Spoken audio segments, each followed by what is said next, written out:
Right, other than the World Athletics Championship, cricket is on our agenda. Let's go over now to Colombo. My colleague Naman Singh has all the latest updates ahead of that third test match between India and Sri Lanka. Well, thank you so much for that, Nikhil. It's a Sri Lankan team that's fighting to keep their spots. It's a team that's obviously bid farewell to probably their best batsman ever, Kumar Sangakkara, and it's a team that's trying to make a comeback from suffering a huge loss in the previous test. They say strike when the iron is hot. It doesn't get hotter than this, and by the looks of it, the Indian team seems to know this. However, are the conditions really favouring them? Well, let's find out. The first test went Sri Lanka's way in dramatic fashion. Second, India dominated to spoil Kumar Sangakkara's farewell. India strike back with a vengeance. Now it's time for the decider, the one that could help Virat Kohli win his first full test series as captain and India register a series victory in the Emerald Island for the first time in 22 years. We play to win. So we've got ourselves in a position now where if you win this test match, you win the series, which is massive. So there's no point being shy of going for a win.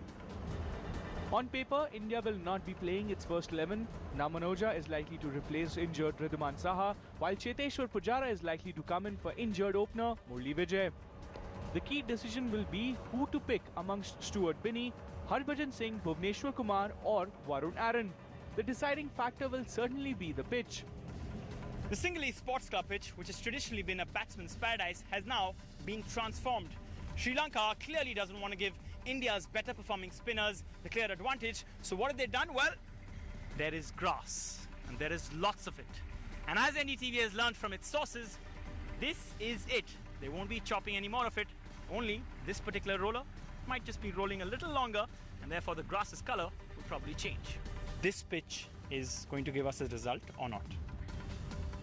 Yeah, it sure will give a result. I'm very confident of that. Just one other question, sir. Are you going to be chopping the grass anymore, or is this it?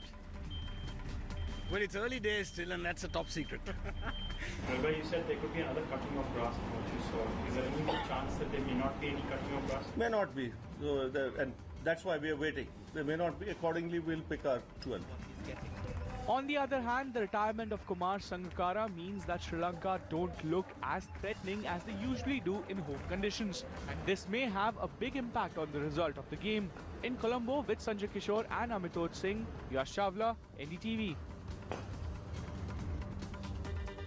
Right, for more on this story, we're joined by Sunny Gavaskar live from Colombo. Sunny, both teams are not fielding their best 11.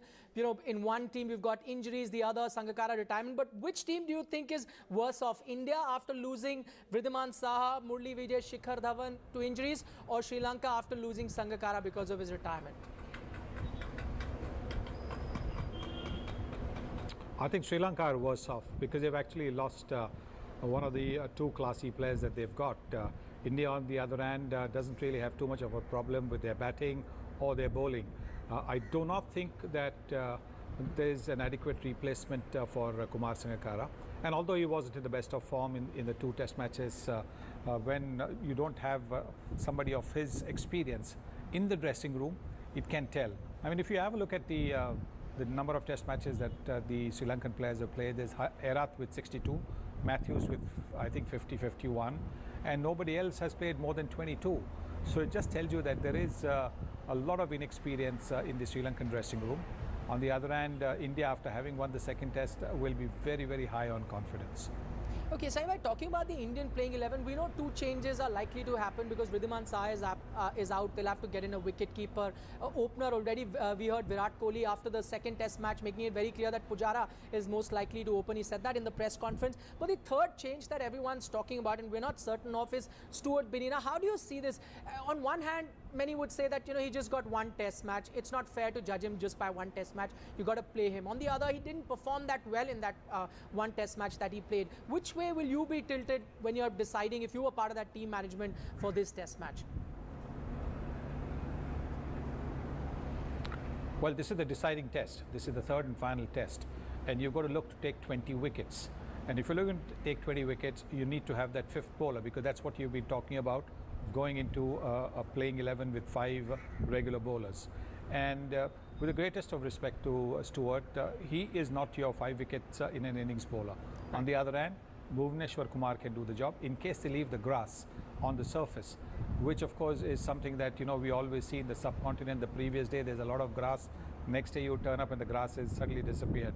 So if they're looking for the 20 wickets, they really need to use a swing bowler like Bhuvneshwar Kumar, because that is the job that Stuart Binney has been entrusted with. And although he did it admirably in the second test, I don't think he looked penetrative. So I think that is something that they'll have to consider. Okay, Saiva, interesting that you mentioned about that grass. We actually always see it in the subcontinent, grass on the eve, and then next day when you go, the pitch is completely bald. But in case if there was grass left, and if in case, as we heard the pitch curator say, that the pitch is likely to help seam bowlers, do you think it's an indication that the Sri Lankans are scared, or I shouldn't use the word scared, probably wary of the Indian spinners who've been better in the series so far? Surely, because it's the Indian spinners who have destroyed the Sri Lankans in both the innings, both the test matches. And then they had the pressure of Rangana Herata at Gaul, which the Indians succumbed to. But I don't think Sri Lanka has the quality of spinners that India has. And therefore, it's understandable that they've left a bit of grass. But leaving that bit of grass, I think, in my view, then will make it absolutely incumbent on the Indian team to pick Bhuvneshwar Kumar, who will probably exploit the conditions better than Varun Aaron. Okay, Saima, finally, Pujara finds himself in an awkward situation. I say that because, it's now almost a given that he will be playing that test match. But at this test match, if he performs really well, he knows that he may not be persisted with as an opener, because India has got 2 regular openers in Shikhar Dhawan, Murli Vijay, who will return. And on the other hand, if he fails, then questions will be raised of him again. If you were to give an advice to a youngster going into a test match where he doesn't have much to gain but rather more to lose, what should be his mindset going into a game like this? I think his mindset really should be one to relish the opportunity of donning the India cap again. This is something that he surely would have missed in the last year or so when he's been in and out of the Indian team. This is a wonderful opportunity for him to grab. This is a wonderful opportunity, and it is a game right up his sleeve. He's one of those batsmen who like to play himself in. It's a 5-day game, and having batted at number 3 for India, he's also had to confront the new ball. So I don't think that'll be too much of an issue for him. Clearly, whether the luck is going to be with him, we'll only find out as the match progresses. But I really wish him luck, because he's also one of those uncomplaining, dedicated players like Ajinkya Rahane, who will play wherever the team wants them and needs them. They don't have the kind of status as some of the others have, and who therefore get a few more opportunities than these guys. Right, Sunny Gavaskar, thanks so much for joining us. We look forward to hearing from you once the test match starts tomorrow. For the moment, we'll take a short break.